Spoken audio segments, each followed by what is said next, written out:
안녕하십니까 여러분. 오늘 사무엘서를 강의하는데 평소하고는 배경이 좀 많이 다르죠. 뒷배경이.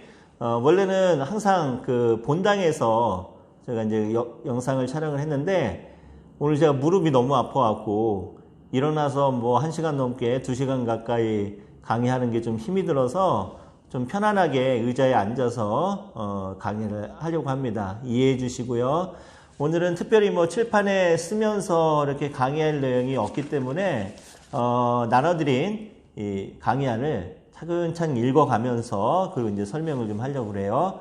마찬가지로 역시 강의안 준비해 놓으시고 또 이렇게 성경책 본문 읽을 수 있도록 준비해 놓으시면 될 것 같습니다.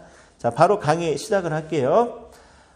사무엘서는 이스라엘의 통치 체제가 사사들을 중심으로 한 지방 체제에서 어떻게 전환되는가를 이제 보여주는 책입니다. 어떻게 전환되고 있나요?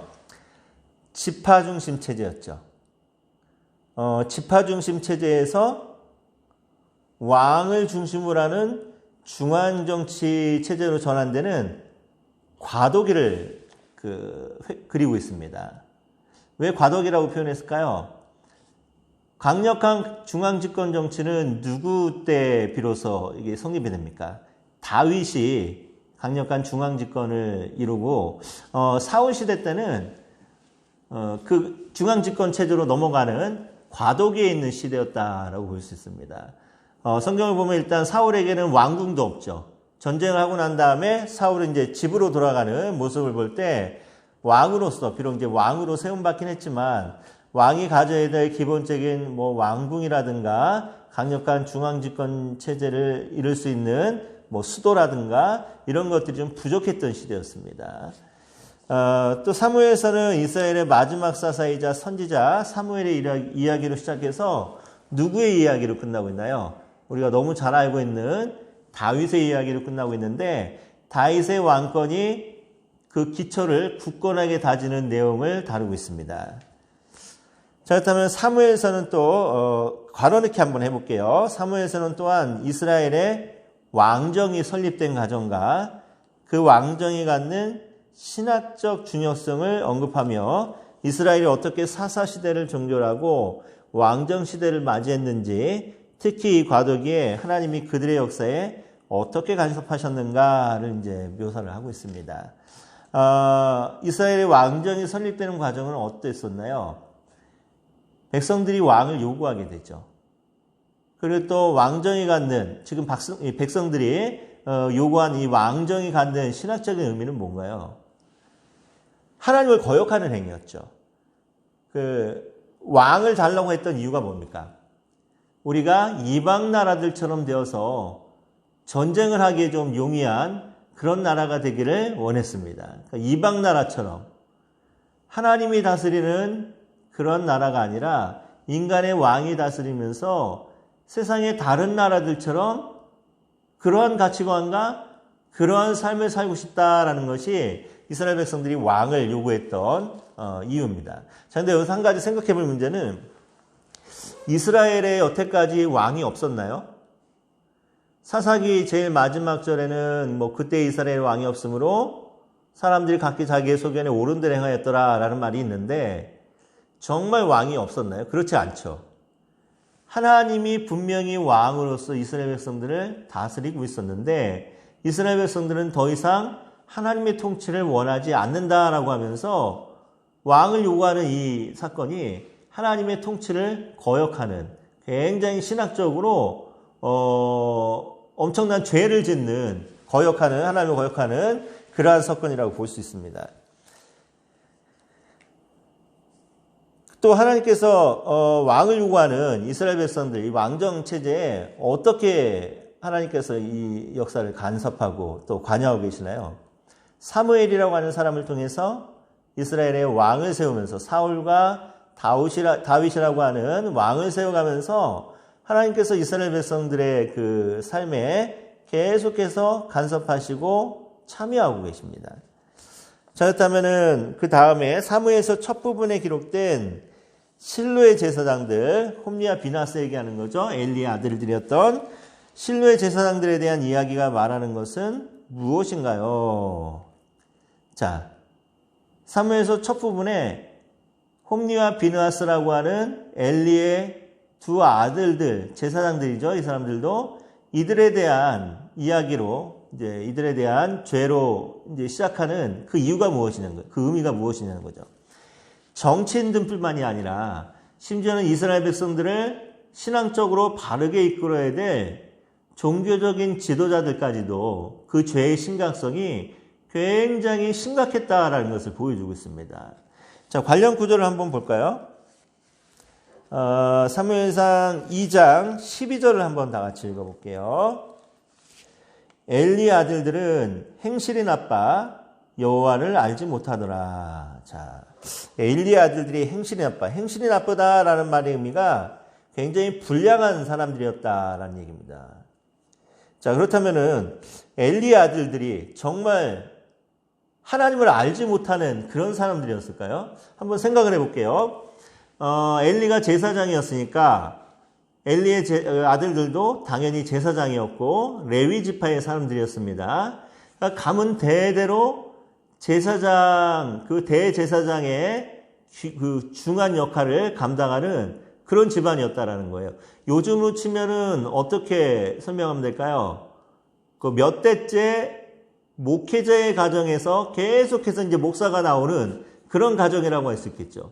자, 근데 그렇다면은 이런 엘리의 아들들이 하나님을 알지 못했다. 이 알지 못했다는 말의 의미가 뭘까요? 정말 하나님을 몰랐다는 얘기입니까? 그건 아니겠죠. 하나님을 몰랐다는 것이 아니라 하나님께서 하나님을 그 경험적인 차원에서 알지 못했다는 거죠. 한마디로 해서 하나님이 있다는 건 알고 있는데 하나님이 자신들의 인생 속에서 그 섭리하신 가운데 베풀어 주신 은혜와 사랑과 이런 것들을 경험적으로 알지 못하는 불신앙의 사람들이었다는 겁니다. 자, 이렇게 가문 대대로 제사장의 집안에서 태어나서 제사장이 되었고 또 앞으로 엘리의 뒤를 이어서 대제사장이 될 사람들이 하나님의 은혜를 경험하지 못하고 하나님에 대해서 알지 못하는 그런 불량한 사람들이었다라는 거예요. 자, 근데 이 사람들이 결국은 어떤 일을 행합니까? 2장 17절 한번 또 다 같이 읽어볼게요. 이 소년들의 죄가 여호와 앞에 심히 크면 그들이 여호와의 제사를 멸시함이었더라. 자, 하나님의 은혜를 경험하지 못하고 하나님의 사랑을 경험하지 못하고 나니까 결국 이 사람들의 그 행위가 무엇으로? 하나님께 드리는 예배, 제사를 멸시하는 것으로 나타납니다. 자, 어떤 일들을 행하나요? 그 12절부터 17절까지 중간 부분을 보면 정말 기가 막힌 일들을 하죠. 고기 삶을 때 그 사환들을 보내서 새살거리, 삼지창 같은 거죠? 이런 걸로 휘휘 저어갖고 아무거나 푹 찔러갖고 삶고 있는 고기를 갈고리에 걸려 나오는 대로 자기들이 가져다 먹는 거예요. 여러분, 레위기 제사법을 이제 공부하면서 제사장들에게 돌아가는 몫이 어디라고 그랬습니까? 제물의 앞가슴살하고 오른쪽 뒷다리라고 그랬죠. 그러면 엘리의 아들들은 뭘 가져가야 돼요? 제물의 제물의 앞가슴과 오른쪽 뒷다리를 가져가야 되는데 자기들이 그냥 아무거나 마음에 드는 대로 푹 꽂아갖고 그냥 가져갔다라는 거예요. 그리고 15절에 보니까 기름을 태우기 전이라는 게 뭡니까? 제사를 지내러 온 사람이 제사를 지내기 전에 이미 제물을 마음대로 가져갔다라는 거예요. 그 15절 계속 읽어볼게요. 기름을 태우기 전에도 제사장의 사환이 와서 제사 드리는 사람에게 이르기를 제사장에게 구워드릴 고기를 내라. 그가 내게 삶은 고기를 원하지 아니하고 나의 것을 원하신다.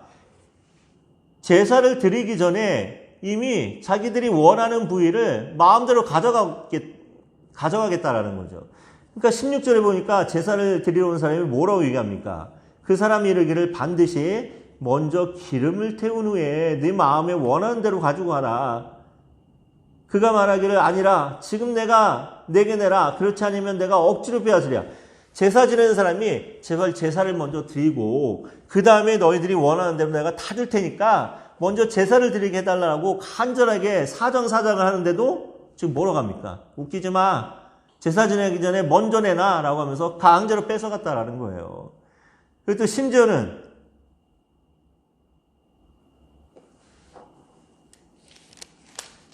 이 성전이 아니죠. 이 성소에서 수종드는 여인들과 또 동침하는 죄까지 범합니다. 간음죄까지. 그래서 17절에 보니까 이 모든 행동이 하나님을 알지 못했다라는 의미가 하나님을 멸시했다라는 의미로 해석을 합니다. 그래서 우리가 여러분들도 그렇고 다 이제 목사가 될 사람들인데 여러분들이 누구보다 먼저 뭘 알아야 됩니까? 하나님의 사랑과 하나님의 은혜를 알아야죠. 그냥 머리로 아는 게 아니라 여러분들의 삶 속에 하나님이 어떻게 그 사랑과 은혜를 베풀어 주셨는지 여러분들의 체험적인 신앙, 경험적인 신앙으로 그 은혜와 사랑을 먼저 알아야 된다라는 거예요. 자, 이렇게 이 아들들의 신성모독을 이제 방관하고 이제 늙고 비대해진 엘리 제사장의 모습이 이제 또 상징하는 게 있습니다. 뭘까요? 이미 그 이스라엘의 종교, 하나님에 대한 믿음과 신앙이 쇠퇴할 대로 쇠퇴해졌다라는 거예요. 엘리가 눈이 어두워서 한나라고 하는 여인이 간절하게 기도하는 모습을 술 취한 여자가 술 주정하는 것으로 오해를 하죠. 이스라엘의 종교적인 최고 지도자, 대제사장이었던 사람이 기도하는 모습인지 술 주정하는 모습인지도 분간할 수 없을 정도로 이스라엘의 영적인 상태가 이렇게 어두운 상태였다라는 것을 이야기합니다. 자, 그래서 날이 갈수록 이제 왕성해져서 사사시대가 끝나갈 무렵에는 이게 아니에요. 요건 밑에 거 참. 그 앞에 위에 문제. 자, 사무엘서의 저자가 그래서 이런 영적인 상태. 엘리가 늙고 눈이 어두워서 이스라엘 전체가 영적으로 어둠에 있었다라는 요 상황을 어떻게 설명하고 있나요? 3장 1절 말씀 한번 읽어볼게요. 아이 사무엘이 엘리 앞에서 여호와를 섬길 때에는 여호와의 말씀이 희귀하여 이상이 흔히 보이지 않았더라. 자, 여호와의 말씀이 희귀했다라고 얘기합니다. 여호와의 말씀. 여러분, 말씀이 희귀했다. 하나님의 말씀이 임하지 않았다는 얘기인데 이스라엘 백성들에게 하나님의 말씀이 임하지 않았다. 이상을 보지 못했다. 이게 어떤 의미가 있는 걸까요? 이스라엘 백성들은 이스라엘이라고 하는 나라는 하나님의 말씀으로 세워진 하나님의 약속의 말씀으로 세워진 나라와 민족입니다. 근데 이 사람들에게 항상 하나님께서는 환상과 이상을 통해서 하나님의 말씀으로 응답하곤 하셨는데 지금 이 시대가 그런 하나님의 말씀이 희귀해서 이상이 나타나지 않는 하나님의 말씀이 임하지 않는 그런 시대였다라는 겁니다. 누구의 죄 때문에? 엘리와 그의 아들들 홈리와 비누아스가 이렇게 하나님을 멸시하고 하나님의 제사를 멸시한 이런 영적인 타락 때문에 이런 영향력이 전체 이스라엘에게 미쳤다라는 거예요. 저는 요즘 시대가 이런 시대가 아닐까라는 그런 생각을 한번 해봅니다. 여러분, 요즘 시대가 어떤 시대입니까? 밤에 창문을 열고 보면은 교회 십자가 불빛이 굉장히 많이 있죠. 교회 십자가 불빛이 많다는 거는 교회가 많다는 거잖아요. 그렇죠? 교회가 많다는 것은 누가 많다는 겁니까? 목사가 많다는 겁니다. 그렇다면은 교회가 많아지고 목사가 많아진다라고 할 때는 이 세상이 어떻게 돼야 돼요? 세상이 더 아름다워지고 하나님의 말씀으로 충만하고 살만 나는 세상이 돼야 되는데 지금 세상이 그렇지 않습니다. 더 힘이 들고 더 각박한 세상으로 변해가고 있습니다. 그 이유는 뭘까요? 이 시대를 밝히 밝혀줘야 될 교회와 귀한 사역자들이 자신들의 사명을 감당하지 못하고 있다는 거예요. 오늘 본문 속에 이스라엘 백성들의 상황이 그랬습니다. 분명히 제사장들도 많았고 레위인들도 많았지만 이들이 하나님을 알지 못하고 하나님의 은혜를 모르고 하나님의 사랑을 경험하지 못하니까 하나님의 말씀이 막혀버리더라는 거예요. 세상에 영적인 암흑으로 빠져서 정말 살아가기 너무도 힘든, 일반 백성들에게 너무도 힘든 그런 영적인 상태가 되어가고 있다는 것을 오늘 본문을 통해서 우리가 확인을 하고 있습니다.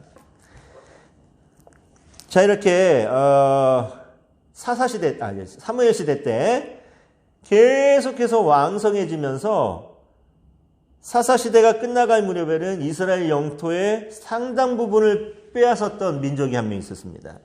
도저히 이때 이스라엘 백성들이 이길 수 없는 그런 민족이 하나 있었는데 그 민족이 누군가요? 블레셋이죠. 블레셋이 이렇게 강한 민족이 될 수 있었던 것은 그 당시 팔레스타인 지역에서 누구보다 먼저 철기 문화를 도입했어요. 그러니까 무기가 굉장히 강했습니다. 자, 근데 우리가 흔히 알고 있듯이 전쟁은 무기의 좋고 나쁨, 군사의 많고 적음으로 판단되는 게 아니죠. 하나님의 성전에 있어서는 군사의 많고 적음이나 무기의 좋고 나쁨이 아니라 이스라엘 백성들이 얼마만큼 하나님 앞에 믿음으로 살고 의지하느냐, 순종하느냐, 여기에 따라 달라졌다라는 거예요. 자, 근데 사사시대를 지내면서 사무엘 시대에 이르기까지 이 초반에 블레셋이 이렇게 강성해질 수 있었던 이유, 도저히 이스라엘이 감당할 수 없을 만큼 강한 민족이 될 수 있었던 이유는 그들의 무기가 많거나 군사가 강해서가 아니라 결론은 뭐 때문이었어요? 이스라엘의 죄악 때문이었다. 이스라엘 죄악에 누가 책임 있느냐? 엘리와 엘리의 두 아들들, 종교적인 지도자들의 책임이 너무 막중했다라는 거예요. 여러분 역시 또 그 레위기 제사, 그 속죄제라는 제사의 특징 기억하잖아요. 사회적인 신분, 종교적인 위치에 따라서 재물의 경중이 달라졌다고 했죠. 그 이유가 뭡니까? 종교적인 위치가 높으면 높을수록 죄의 영향력이 그만큼 커지기 때문에, 그래서 종교적인 신분이 높을수록 죄의 영향력이 커지기 때문에 재물이 높아진다고 했어요. 비싸진다고 했어요. 오늘 이스라엘 백성들에게 이렇게 영적으로 영향력을 미치고 죄의 영향력을 미치고, 그래서 블레셋이 강성해져서 이스라엘을 괴롭히고 하나님이 약속하신 약속의 땅 상당 부분을 빼앗길 수밖에 없었던 이유는 결국은 엘리와 홈니와 비나스 두 아들들의 죄의 영향력 때문이었다라고 말할 수 있습니다. 오늘 우리 교회들이 성도들이 하나님의 은혜 가운데 바르게 살아가기 위해서 그래서 필요한 게 뭡니까? 교회의 영적인 지도자들인 우리 목회자들과 또 어른이라고 할 수 있는 장로님들의 역할이 그래서 중요한 거예요. 오늘 사무엘 시대, 이 사무엘상 초반부에 나타나는 영적인 흐름을 통해서 우리 목회자들의 먼저 영성을 다시 한번 뒤돌아볼 수 있는 그런 기회들이 됐으면 바랍니다. 자, 이렇게 사사시대의 암울한 시대를 이제 보내면서 하나님께서 사무엘 시대에 이제 준비하고 있는 그 부흥의 방법이 뭡니까? 사무엘과 사무엘을 통해서 이제 세워지는 왕들이죠. 대표적으로 사울과 다윗을 통해서 이스라엘에게 새로운 부흥의 역사를 하나님께서 계획하고 계시더라는 거예요. 자, 사무엘의 이제 저자와 저작 연대에 대해서 좀 봅니다. 먼저 그 유대인들 탈무드에 보면은 사무엘상 1장부터 24장을 또 선지자 나단과 갓이 나머지를 저작했다, 집필했다라고 이제 보고 있습니다. 자, 무엇을 근거로 이렇게 보고 있는가 하면은 또 말씀 찾아볼까요? 역대상 29장 29절 30절입니다. 역대상 29장 29절 30절 같이 읽어볼게요. 다윗 왕의 행적은 처음부터 끝까지 선견자 사무엘의 글과 선지자 나단의 글과 선견자 갓의 글에 다 기록되고, 또 그의 왕된 일과 그의 권세와 그와 이스라엘과 온 세상 모든 나라의 지난날의 역사가 다 기록되어 있느니라. 자, 요 말씀을 근거로 해서 사무엘이 아마 대부분 이렇게 기록하지 않았을까? 24장까지 사무엘상. 그리고 나단과 갓이 그 뒤의 일들을 기록하지 않았겠는가라고 이제 탈무드에서는 보고 있어요. 자, 그런데 문제는 사무엘은 언제 죽습니까? 성경상 사무엘상 15장 이후에는 더 이상 등장하지 않아요. 그리고 25장 1절에 사무엘의 그 죽음이 이제 언급이 됩니다. 그러니까 이미 그 이전에 24장 이전에 죽지 않았을까라고 이제 추정하고 있는 거죠. 자, 그래서 이런 것들을 근거로 했을 때 최근에 많은 학자들은 그 사무엘이 1장부터 24장까지를 다 기록하지 않았다. 오히려 그 다윗의 모든 일정들을 다 알고 있었던 나단이나 갓이 오히려 상당 부분을 기록하지 않았을까라고 이제 추정을 하고 있습니다. 자, 그런데 그럼에도 불구하고 책의 이름이 사무엘서다 이렇게 불리는 이유가 뭘까요? 저작권이나 분량에 대한 문제라기보다는 사무엘이 이 시대에 감당했던 사무엘의 아주 중요한 역할 때문에 그렇게 보는 것이 합당할 것 같아요. 자, 사무엘의 가장 중요한 역할이 뭐였습니까? 이스라엘의 왕을 세우는 킹메이커의 역할을 했죠. 굉장히 중요한 사역을 감당했습니다. 그래서 사무엘이 이렇게 굉장히 중요한 사역을 감당했기 때문에 아마 이 책이 사무엘보다는 나단이나 갓이 더 많은 부분을 기록했을 거다라고 추정하면서도 사무엘서다라고 불리는 그 이유가 아닐까라고 보고 있어요. 사무엘상 15장에서 또 사무엘하 6장까지를 뭐라고 부르냐면은 다윗의 상승기다라고 이제 부르고 있습니다. 자, 다윗의 상승기가 기록된 목적이 있어요. 어떤 목적일까요? 일단 다윗이 왕위에 오를 수밖에 없었던 정당성에 대해서 이야기를 하고 있는 거죠. 자, 조금 더 화살펴 볼게요. 그렇다면 다윗의 상승기에는 어떠한 내용들이 있나요? 먼저 사무엘상 24장과 26장을 보면은 다윗이 누구를 살려줍니까? 사울을 살려줍니다. 물론 개인적으로는 장인어른이었지만 지금 사울이 지금 계속해서 다윗을 어떻게 하려고 그래요? 죽이려고 쫓아다니고 있습니다. 그런 과정 속에서 다윗은 10년 동안이나 사울의 칼을 피해서 광야로 도망다니면서 사울을 죽일 수 있는 두 번의 절호의 찬스가 있었어요. 먼저 사무엘상 24장에서는 어떤 경우였나요? 사울이 동굴 속으로 용변을 보러 들어왔을 때 정말 무방비 상태였죠? 그때 사울을 죽일 수 있었습니다. 동굴에 숨어 있다가 다윗과 함께했던 많은 부하들이 뭐라고 얘기합니까? 이거 하나님이 주신 기회다. 단칼에 사울을 죽여버릴 테니까 빨리 이 고통을 끝내고 당신이 왕이 되시오라고 하면서 다윗의 부하들이 죽이러 갑니다. 그때 다윗이 뭐라고 얘기하나요? 하나님이 기름 부으신 자를 내가 죽일 수 없다라고 얘기하면서 사울을 살려줍니다. 또 26장에서는 또 어떤 일이 벌어집니까? 사울과 사울의 진영의 모든 군사들이 다 깊이 잠이 들었습니다. 다윗과 다윗의 군사들이 침투에 들어가는데도 아무도 깨어나질 않아요. 또 역시 마찬가지로 다윗의 부하들이 뭐라고 얘기합니까? 하나님이 주신 기회다. 내가 단칼에 찔러 죽일 테니까 당신은 사울을 죽이고 빨리 왕이 되시오라고 하면서 다윗의 부하들이 간청하는데 역시 다윗이 또 뭐라고 하냐면은 뭐라고 얘기합니까? 하나님의 기름 부음받은 자를 죽일 수 없다라고 하면서 사울을 또 살려줍니다. 저는 요 부분이 다윗이 하나님의 마음에 합한 왕으로서 인정받는 그 때가 아닌가라는 생각이 들어요. 여러분 한번 생각해 보세요. 지금 사울이 다윗을 죽이려고 계속해서 쫓아다니고 있습니다. 다윗과 다윗을 따르던 무리들은 계속해서 사울의 칼을 피해서 도망다니는 신세였습니다. 절호의 찬스가 두 번이나 찾아왔습니다. 다윗을 따르던 무리들이 다윗 당신의 손에 피 묻힐 필요 없어.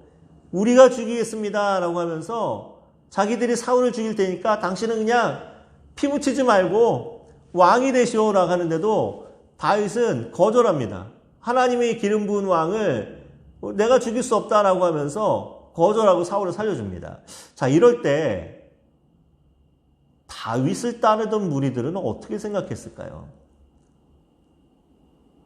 어떤 사람은 정말 다윗은 내가 따르고 내가 왕으로 섬길 만한 정말 인품이 훌륭한 사람이야 라고 생각한 사람도 있었겠죠. 그런데 어떤 사람들, 이런 사람들도 있지 않았을까요? 좀 미친 거 아니야? 우리가 지금 누구 때문에 이 고생을 하는데 자기를 따르는 이 수많은 무리들을 이렇게 무책임하게 또 고통 속에 내버려두나? 라고 하면서 다윗의 그 말도 안 되는 인간적인 사고로 말도 안 되는 그런 이유를 통해서 사울을 살려주는 모습을 보면서 다윗에게 정내미가 떨어지고 실망해서 다윗을 떠난 무리도 아마 없지 않아 많이 있었을 거라고 봅니다. 자, 그런데 인간적인 눈으로 보기에는 다윗이 정말 미친 것 같고 정신없는 짓을 하는 것 같지만 하나님 보시기에 어땠겠냐는 거예요. 다윗이 2번이나 사울을 살려주는 이 모습을 보면서, 그것도 그 이유가 하나님께서 기름 부어서 세우신 왕을 내가 죽일 수 없다라고 하는 하나님에 대한 절대적인 순종과 그 믿음을 고백하면서 사울을 살려주는 그 모습을 볼 때 하나님께서는 어떻게 생각하셨을까요? 야, 너야말로 정말 이스라엘이라는 나라를 통치해 나갈 왕으로서 부족함이 없구나. 너야말로 내 마음에 합한 진짜 왕이구나 라고 하면서 그때 하나님께서 다윗을 마음에 인정하지 않았을까요? 오늘 여러분들이 평생을 살아가면서 목회하면서 정말 억울한 일들 많이 당할 겁니다. 누명도 많이 쓸 것이고 또 내가 말을 하면은 다른 여러 가지 이유 때문에 내가 말도 하지 못하고 그냥 그 욕과 모욕을 다 당해야 되는 그런 순간들도 있습니다. 근데 그때마다 여러분들이 다윗과 같이 내가 내 입으로 범죄하지 않고 내 손으로 범죄하지 않고 하나님께서 모든 것을 해결해 주실 것을 믿고 여러분들이 하나님께 모든 걸 의지하고 나간다면은 그때 하나님께서는 인정해 주시는 거예요. 세상 사람들은 아마 호구라고 생각할지도 모릅니다. 저거 바보 멍청이구나. 우리가 이렇게 이용하고 무시해도 되는구나 라고 생각할지 모릅니다. 하지만 하나님께서는 그런 여러분들의 모습을 정말 귀하게 보시는 거예요. 그러니까 우리가 성경을 쭉 연구하고 또 성경을 쭉 공부해 가면서 정말 하나님의 마음에 합한 자, 다윗과 같이 하나님의 마음에 합한 자가 될 수 있기를 정말 힘쓰고 애쓰는 저와 여러분들 되길 바랍니다. 계속 이제 진도 나가죠.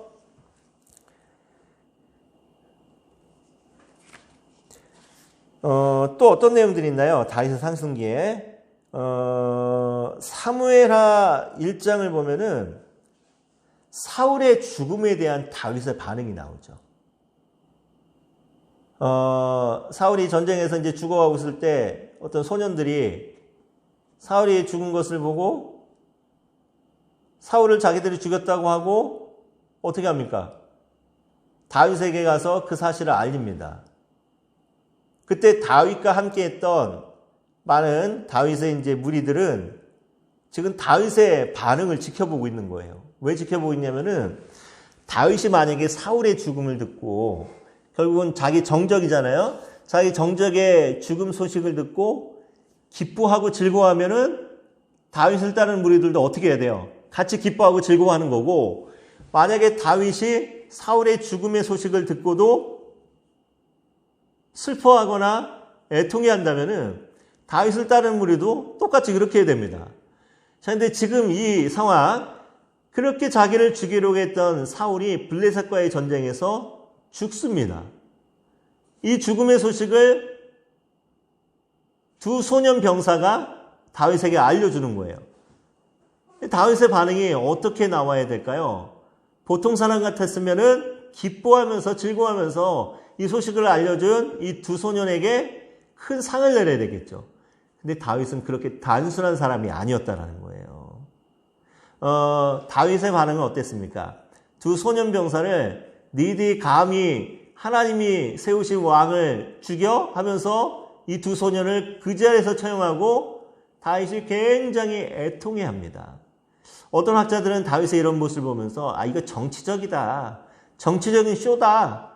만약에 이 상황에서 다윗이 이 소년들에게 큰 상을 내리거나 기뻐하고 즐거워했다면은 지금 현재 떨어져 나가 있는 북쪽 지파 사람들의 마음을 얻지 못했을 거다. 그래서 아마 다윗이 그것을 생각해서 정치적으로 이용하기 위해서 이 소년들을 죽여버리고 괜히 슬픈 척 애통해했을 것이다 라고 이제 평가하는 학자들이 있습니다. 근데 그렇게 볼 수가 없죠. 왜? 이미 다윗은 앞에서 두 번이나 사울을 살려줍니다. 죽일 수 있는 상황 속에서도. 그리고 이 모습 속에서도 다윗은 철저하게 사울의 죽음에 대해서 애통해하고 있습니다. 그리고 또 개인적으로 사울은 다윗의 장인이었죠. 아무리 자기를 죽이려 했다 할지라도 장인이 죽었다는데 슬퍼하지 않을 사위가 또 어디 있겠습니까? 그러니까 이런 모습을 통해서 다윗이야말로 정말 자기의 적이었던, 자기의 원수였던 사울의 죽음까지도 슬퍼하며 애통해하는 그런 참 인격적으로 훌륭한 사람이었다라는 것을 이런 사건들을 통해서 또 강조를 하고 있습니다. 자, 또 다윗의 상승기에 어떤 내용이 있나요? 사무엘의 3장 보면은 아브넬이라고 하는 사람이 이제 죽음을 당합니다. 자, 아브넬이 누굽니까? 다윗의 아들이었던 이스보셋의 군대 장관이었죠. 근데 이 아브넬이 실제로 그랬는지 아니었는지는 이제 학자들 간에 이제 의견이 분분한데 다윗의 첩 중에 사울의 첩 중에 하나를 간통을 한 거예요. 그러니까 이 당시 고대 세계에서는 죽은 왕의 첩을 아내로 맞이하거나 하면은 왕권에 대한 욕심이 있는 것으로 생각하고 반역자로 이제 생각하던 시대였습니다. 그러니까 사울의 아들이었던 이스보셋이 네가 감히 왕위를 넘보냐라고 하면서 아브넬을 몰아세웁니다. 그러니까 아브넬이 뭐라고 얘기해요? 네가 나를 그렇게 의심하냐라고 하면서 하나님께서 다윗에게 품으신 뜻이 이루어질 거다라고 하면서 이스보셋을 배신하고 다윗에게로 옵니다. 다윗에게로 오면서 내가 큰 힘이 될 테니 당신은 이제 전체 이스라엘의 왕이 되시오라고 하면서 다윗의 신복이 되는 거죠. 자, 그런데 이걸 못마땅해 한 사람이 하나 있어요. 누굽니까? 다윗의 군대 장관이었던 요압 장군. 요압이 자기 동생이 예전에 전쟁에서 아브넬에게 전사를 당합니다. 전쟁에서 죽음을 당한 거예요. 그러니까 이게 정당한 전쟁에서 죽음을 당하면은 그 원수를 갚을 수가 없는 것이 그 당시 법이었어요. 자, 그럼에도 불구하고 요압은 자기 동생의 죽음에 대해 책임을 묻기 위해서 아브넬을 죽여버립니다. 무방비 상태에 있던 아브넬을. 물론 요것과 함께 또 요압이 계산을 했겠죠. 만약에 아브넬이 이 상태로 다윗이 전체 이스라엘의 왕이 되는 것을 도와주게 된다면은 이스라엘의 제2인자가 누가 되겠습니까? 자기가 제2인자가 돼야 되는데 아브넬이라고 하는 강력한 경쟁자가 생기는 거죠. 그러니까 정치적인 적을 없애기 위해서 요압이 자기 동생을 죽였다라고 하는 이유로 아브넬을 그냥 죽여버립니다. 다윗에게 굉장히 곤란한 정치적인 어려운 문제가 된 거예요. 왜냐하면은 아브넬이 지금 선한 마음으로 다윗을 전체 이스라엘의 왕으로 세우기 위해서 다윗에게 찾아왔는데 다윗이 그 아브넬을 보호하지 못하고 요압이 죽여버렸다라고 소문이 나면은 북쪽 지파의 사람들의 마음을 어떻게 다윗이 얻을 수 있겠습니까? 그러니까 다윗이 아브넬의 장사를 아주 후하게 치러주면서 정말 슬퍼하고 애통하면서 나는 아브넬과의 죽음과는 전혀 상관이 없다라는 것을 북쪽 지파 사람들에게 알게 해줍니다. 그리고 또 이 다윗의 상승기에 어떤 일이 있나요? 이스보셋이 또 죽는 이야기가 나오죠. 사무엘하 4장 보면은 사울의 아들이었던 이스보셋이 죽는데 암살자들에게 암살을 당합니다. 근데 이스보셋을 죽인 사람들이 다윗을 또 찾아오는 거예요. 이 바보들이. 내가 이스보셋을 죽였습니다. 당신이 이제 왕이 되면 됩니다. 라고 하면서 큰 상을 바라고 이들이 다윗을 찾아옵니다. 그때 또 다윗이 어떻게 합니까? 너희들이 감히 사울왕의 아들을 죽여? 라고 하면서 이스보셋을 죽인, 어떻게 보면 자기 적을 죽여준 은인임에도 불구하고 이들을 그 자리에서 처형해버리죠. 자, 다윗의 상승기 속에 이런 이야기들이 있는 이유가 뭡니까? 다윗은 비록 적이었지만 사울의 집안에 대해서 아무런 나쁜 감정이 없었다. 그리고 사울이나 그 아들들의 죽음에 대해서 다윗은 아무런 책임이 없었다. 오히려 그들의 죽음을 슬퍼하고 애통하는 다윗은 참 의인이었다라는 것을 이제 강조합니다. 그러면서 다윗이 뭐가 되기에 합당하다라는 거예요. 이스라엘 전체의 왕이 되어서 모든 지파를 사랑과 은혜로 감싸주기에 충분한 왕이다라는 것을 요 다윗의 상승기 요 내용을 통해서 사무엘서의 저자가 이것을 강조하고 있습니다. 잠깐 에어컨 좀 끄고 갈게요. 지금 더워서 에어컨 틀어놨는데 좀 썰렁해집니다. 자, 그렇다면 이렇게 다윗의 상승기 요 내용들을 통해서 유추할 수 있는 문제가 하나 있죠. 자, 뭘 유추할 수 있나요? 요 사무엘서가 언제쯤 저작되었을까? 언제쯤 기록되었을까라는 것을 유추할 수 있겠죠. 지금 현재 다윗이 유다의 왕이 되어서 사울이 죽고 나서 떨어져 나가는 북쪽 지파 사람들, 이들의 마음을 잘 다독이고 이들의 마음을 하나로 모으기 위한 요 시기, 주전 10세기 초가 그래서 사무엘서를 기록한 저작 시기가 아니었을까라고 유추할 수 있는 부분이 바로 이런 내용들을 통해서 이제 우리가 알 수가 있습니다. 또 저자가 누구인지는 알 수 없죠. 확실하게 누군지라고 밝히지는 않기 때문에. 자, 근데 최종적으로 사무엘서가 기록된 시기와 최종적으로 또는 편집된 시기는 알 수가 있습니다. 여러분, 최종 기록 시기와 최종 편집 시기는 달라요. 최종적으로 기록되어 있던 책을 아주 오랜 세월이 지나서 최종적으로 편집한 건 또 다를 수가 있다는 거예요. 그러니까 최종적으로 기록된 시기와 최종적으로 또는 편집된 시기가 언제쯤인가라는 것은 우리가 대충 짐작을 할 수 있다는 겁니다. 자, 언제로 우리가 알 수 있을까요? 본문을 보면은 사무엘상 27장 6절을 한번 볼게요. 사무엘상 27장 6절.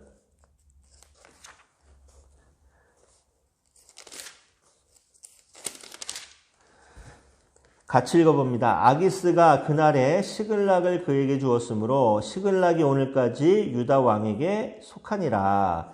시글락이라고 하는 도시, 블레셋에게 뺏겼던 도시를 주었다. 그래서 오늘날까지 유다 왕에게 속했다라고 하면서 유다 왕들에 대한 언급이 있습니다. 자, 그렇다면은 유다 왕들에 대한 언급이라는 의미는 솔로몬 시대 이전에 르호보암 시대를 지나서 나라가 어떻게 됐을 때예요?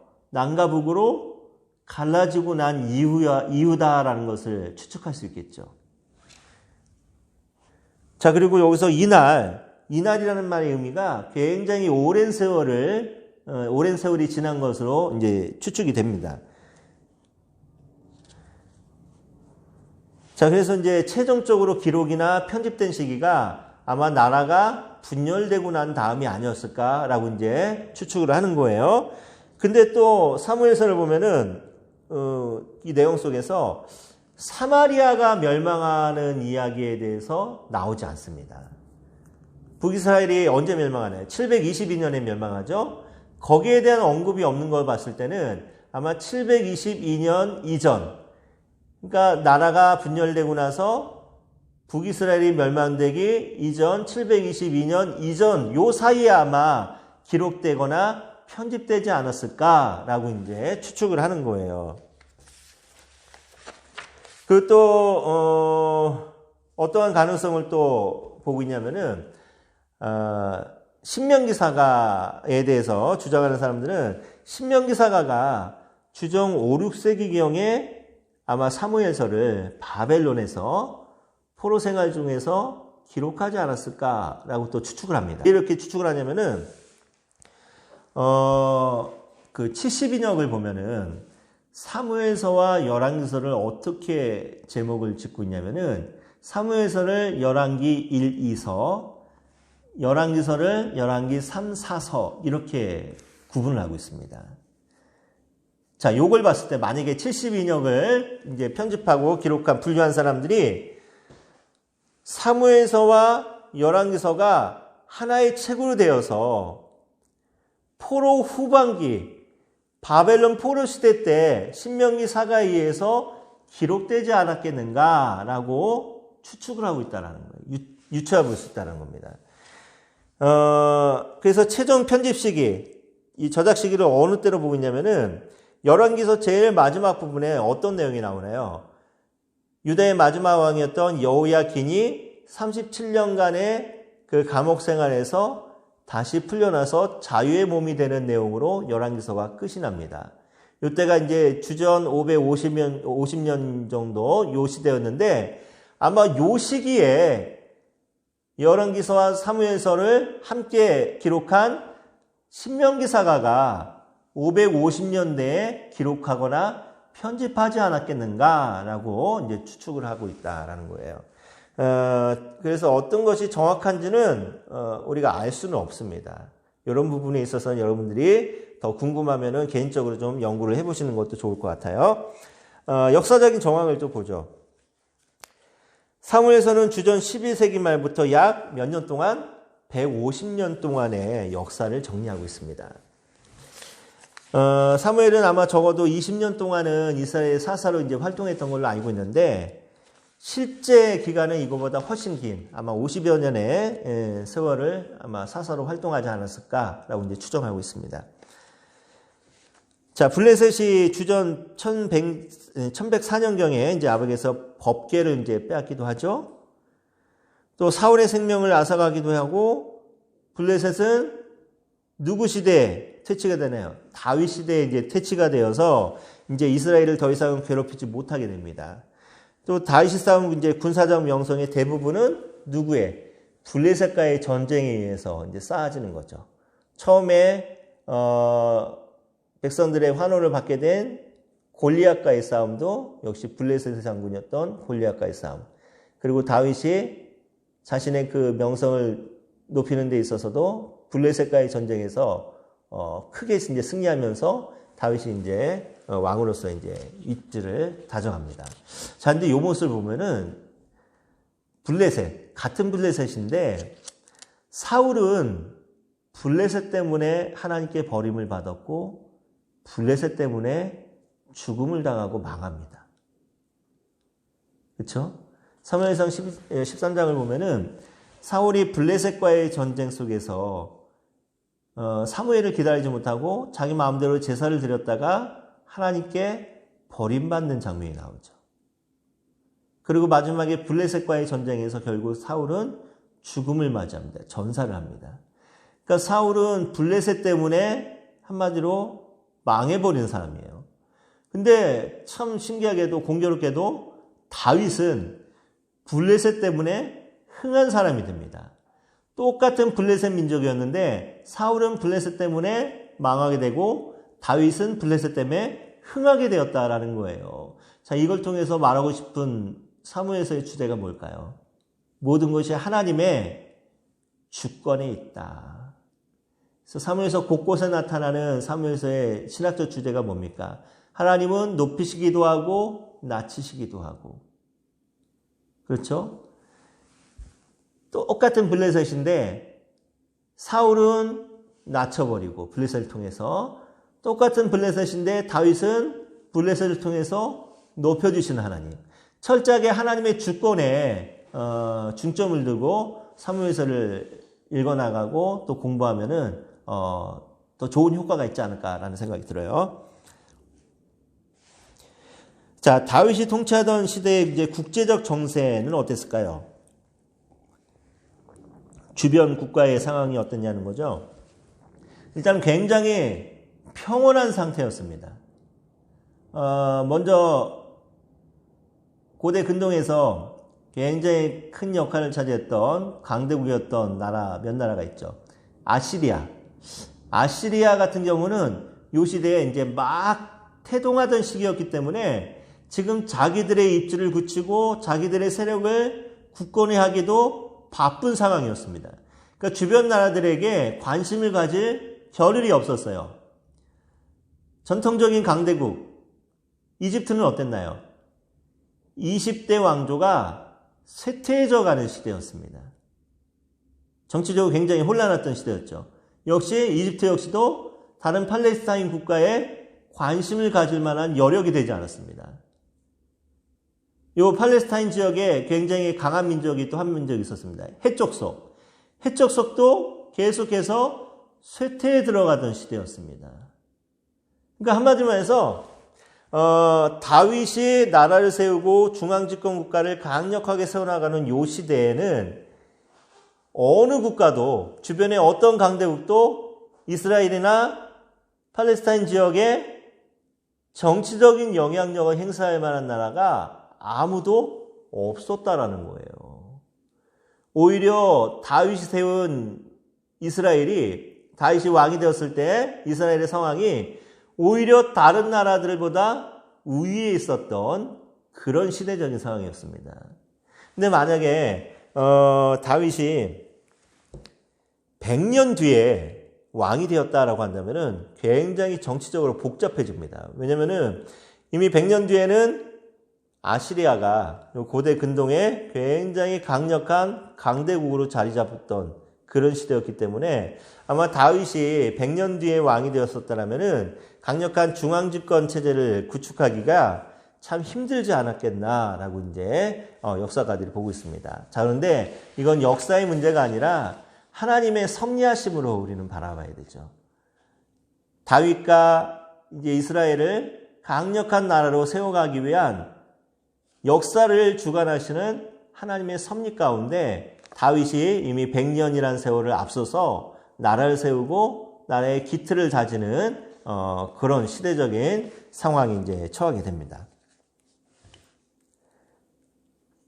자, 다윗은 그 통일 왕국의 왕이 된 다음에 여부스족을 이제 물리치죠. 그리고 이곳을 정복합니다. 사무엘하 5장 6절 9절에 나오는 이곳이 어디냐면은 예루살렘.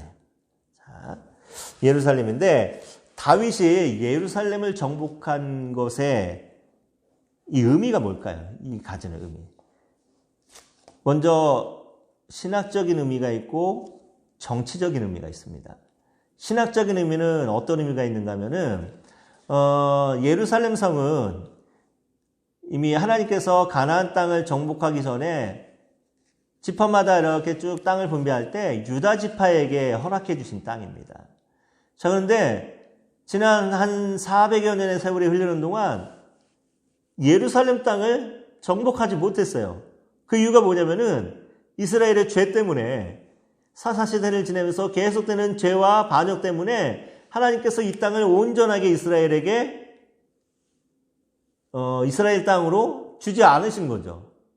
자, 그런데 다윗이 이 예루살렘 성을 정복했다라는 말의 의미는 뭐냐면은 그동안 죄 때문에 정복하지 못했던 이스라엘의 땅을 다윗의 무엇으로? 믿음으로 정복했다. 이걸 말해주고 있습니다. 자, 그렇다면은 정치적인 의미는 또 뭔가요? 예루살렘을 다윗이 정복해서 예루살렘 성을 이스라엘의 수도로 삼죠. 요 사건이 남과 북을 하나로 만들 수 있는 아주 정치적인 신의 한 수였습니다. 자, 왜 그러냐면은 만약에 다윗이 예루살렘을 정복해서 거기다가 수도를 삼지 않고 유다 지역 내에서 이스라엘을 다스릴 강력한 중앙 집권을 이룰 수도를 유다 지역 내에서 만약에 정했다라고 생각을 해보세요. 그러면은 어떤 일이 벌어질까요? 북쪽 지파 사람들이 반발을 일으키겠죠. 네가 유다지파 사람이라고 유다지파만 끼고 도냐? 라고 하면서 북쪽 지파 사람들이 굉장히 큰 반발을 할 가능성이 있습니다. 근데 또 그렇다고 만약에 유다 지역을 버리고 북쪽 지파 어느 지역에다가 수도를 정한다라고 한다면은 지난 7년 동안 다윗을 왕으로 섬겼고 앞으로도 영원히 다윗을 왕으로 섬기기를 맹세한 유다 지파의 사람들의 마음은 또 어땠을까요? 굉장히 서운한 마음, 실족되는 마음이 생기겠죠. 불만이 생기겠죠. 그러니까 다윗은 그 누구에게도 현재 속하지 않았던 예루살렘 성을 정복하면서 여기다 수도를 세우면서 남유다와 북쪽 11개 지파, 10지파의 모든 마음들을 다 하나로 모을 수 있는 정치적인 신의 한 수로 사용했다라는 거예요. 그리고 또 이제 예루살렘 성을 이제 정복하는 이 사건은 한마디로 해서 다윗의 군사적인 힘의 과시였죠. 그 누구도 정복하지 못했던 예루살렘을 함락하면서 내가 이만한 정치적인 군사적인 힘을 갖고 있다. 그래서 내가 이스라엘의 왕이 될 만한 충분한 자격이 있는 사람이다라는 것을 과시할 수 있었던 사건이 바로 예루살렘 성을 정복한 사건이었습니다.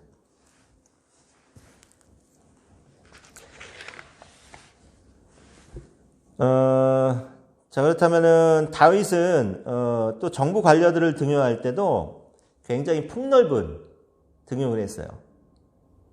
그러니까 여러 지파, 12개 지파 사람들을 골고루 인재를 등용했고 심지어는 이방인들에게까지도 이 폭을 넓혀서 굉장히 많은 인재를 등용해서 사용했습니다. 그러니까 인재 등용에 있어서 굉장히 열린 마음으로 능력 있는 사람들을 인재로 이제 착출했다라는 거죠. 또 다른 책들과의 관계를 한번 봅니다. 사사기는 사무엘서에서 뿌리내리게 되는 괄호넣기 해보죠. 왕정제도의 필요성을 강조하고 열왕기서는 사무엘서에서 뿌리를 내린 왕정제도가 어떻게 전개되었는지에 대해서 회고하고 있습니다. 자, 왕정제도의 수립을 기록한 사무엘서는 결국 이 책의